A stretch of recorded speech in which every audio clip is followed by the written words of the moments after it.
अब हम देश की बढ़ती शक्ति के ऊपर आपका ध्यान लाना चाहते हैं। हम आपको आज की सबसे शक्तिशाली तस्वीर दिखाते हैं जो जर्मनी से आई है। इन तस्वीरों में आपको अमेरिका के राष्ट्रपति जो बाइडेन भारत के प्रधानमंत्री नरेंद्र मोदी से हाथ मिलाने के लिए काफी बेचैन दिखाई देंगे। जर्मनी में आज G7 देशों के एक समिट का आयोजन हुआ जिसके लिए सभी देशों के राष्ट्राध्यक्षों ने एक ग्रुप फोटो खिंचवाई और इस दौरान प्रधानमंत्री मोदी कनाडा के प्रधानमंत्री जस्टिन ट्रूडो के साथ खड़े होकर उनसे बात कर रहे थे। लेकिन तभी जो बाइडेन प्रधानमंत्री मोदी की तरफ आए, उनके कंधे पर हाथ रखकर उनसे कुछ कहा। इसके बाद प्रधानमंत्री मोदी ने पीछे मुड़कर उनसे हाथ मिलाया और इस दौरान दोनों नेताओं के बीच बात भी हुई। ये तस्वीरें अंतर्राष्ट्रीय मंच पर भारत की नई शक्ति के बारे में बताती है। मोदी दुनिया के इकलौते ऐसे नेता हैं जिनके पीछे 140 करोड़ लोग खड़े हैं और उन्होंने दुनिया के सबसे बड़े लोकतांत्रिक देश में एक बार नहीं बल्कि 2 बार पूर्ण बहुमत से चुनाव जीतकर सरकार बनाई है। यानी आज प्रधानमंत्री मोदी का स्टेटस सबसे बड़े और मजबूत ग्लोबल लीडर का है और वो दूसरे देशों के बीच स्वीकार्य भी है। इससे आप कुछ और तस्वीरों से भी समझ सकते हैं, क्योंकि मोदी और कनाडा के प्रधानमंत्री जस्टिन ट्रूडो के बीच भी आज पक्की दोस्ती दिखाई दी। दोनों नेताओं ने समिट से पहले और समिट के बाद काफी देर तक बात की। इसके अलावा फ्रांस के राष्ट्रपति इमानुएल मैक्रों और प्रधानमंत्री मोदी ने समिट से पहले एक दूसरे से काफी लंबी चर्चा की और इस दौरान दोनों नेता के बीच एक शानदार पर्सनल केमिस्ट्री भी देखने को मिली।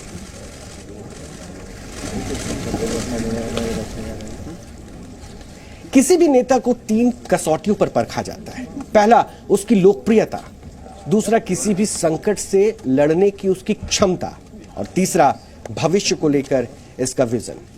और इन तीनों ही मामलों में प्रधानमंत्री मोदी दुनिया के किसी भी नेता से काफी ऊपर है। जब पूरी दुनिया कोविड से संघर्ष कर रही थी, उस वक्त प्रधानमंत्री मोदी के नेतृत्व कौशल ने उन्हें दुनिया भर में ग्लोबल लीडर के तौर पर स्थापित किया।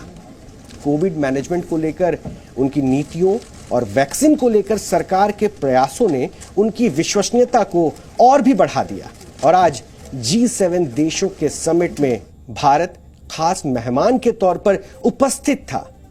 G7 यानी ग्रुप 7 असल में दुनिया के 7 अमीर देशों का एक समूह है जिसमें Britain, Canada, France, Germany, Italy, Japan और अमेरिका शामिल है। लेकिन इस बार के समिट में भारत को विशेष तौर पर आमंत्रित किया गया था। इस समिट में जलवायु परिवर्तन, स्वास्थ्य और खाद्य संकट को लेकर चर्चा हुई और रशिया और यूक्रेन के मुद्दे पर भी इन देशों ने अपना पक्ष रखा। हम आपको समिट के कुछ शानदार हाइलाइट्स दिखाते हैं।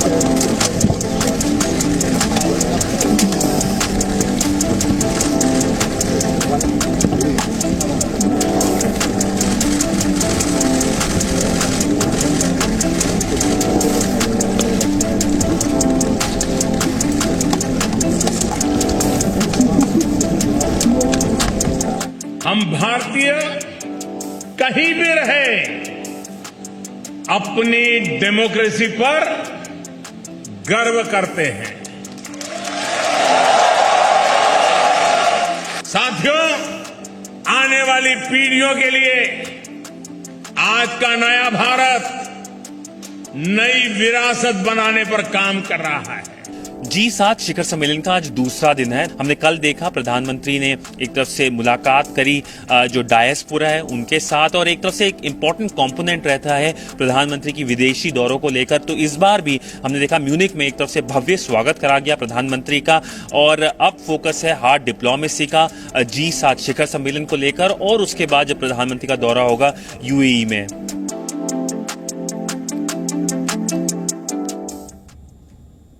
तो जर्मनी के जिस होटल में G7 समिट का आयोजन हुआ वो होटल स्लॉश एल माउ के नाम से पूरी दुनिया में प्रसिद्ध है, जो अल्प्स की पहाड़ियों पर स्थित है। और इस होटल का भारत से एक दिलचस्प कनेक्शन भी है।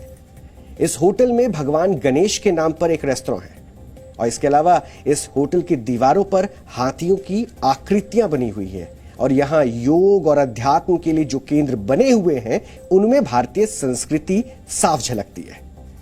जैसे एक वेलनेस सेंटर का नाम है जीवन मुक्ति योग स्टूडियो। इसके अलावा शांतिगिरी स्पा और आनंद स्पा रेस्टोरेंट भी यहां पर मौजूद है। और इस होटल से जुड़ी एक दिलचस्प बात यह भी है कि यहां एसी नहीं लगे हैं, क्योंकि इस होटल में पर्यावरण को ध्यान में रखते हुए चीजों की व्यवस्था की गई है। तो यह खास है इस होटल में।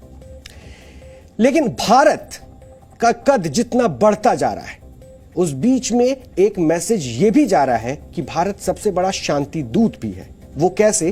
तो जरा इसे देखिए, क्योंकि वैश्विक राजनीति में भारत की ताकत को आप इस खबर से अच्छे से समझ सकते हैं। इस समय भारत किसी भी बड़े देश के मुकाबले पूरी दुनिया की सबसे ज्यादा मदद कर रहा है। अमेरिका जैसे देश शांति के नाम पर हथियार बेच रहे हैं। चीन छोटे और गरीब देशों को कर्ज बेच रहा है।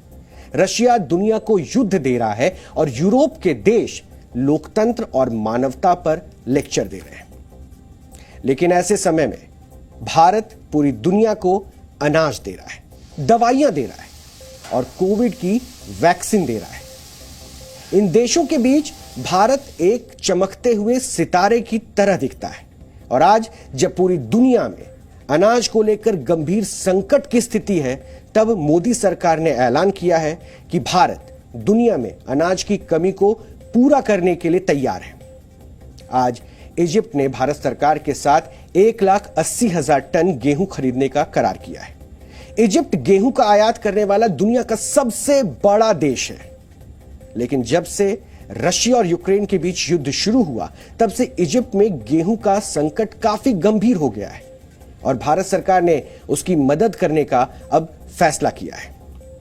भारत हर साल 10 करोड़ 70 लाख मीट्रिक टन गेहूं की पैदावार करता है, और जिनमें से भारत सरकार 1 करोड़ मीट्रिक टन गेहूं दूसरे देशों में भेजने के लिए तैयार है।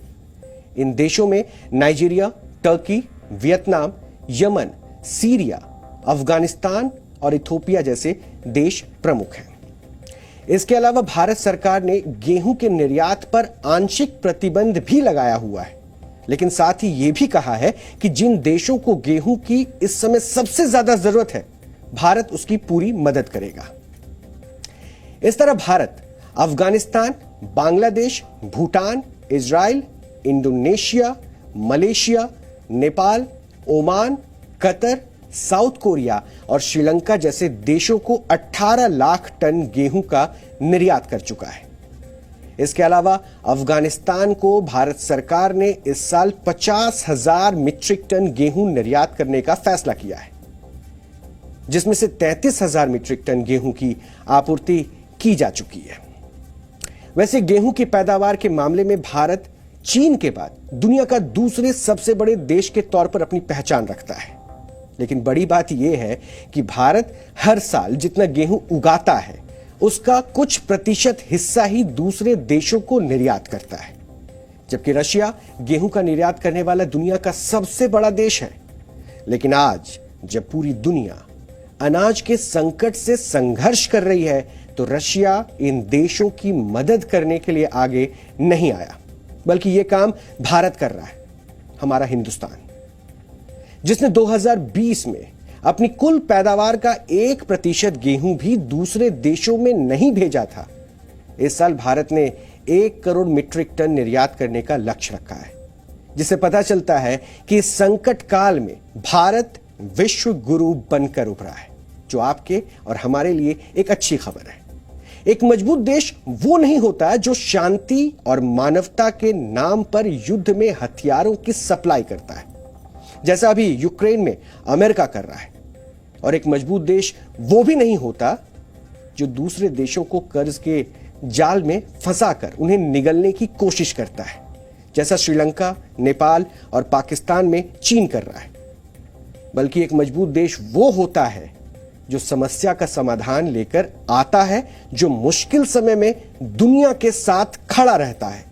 और पिछले कुछ वर्षों में भारत ने ये करके दिखाया।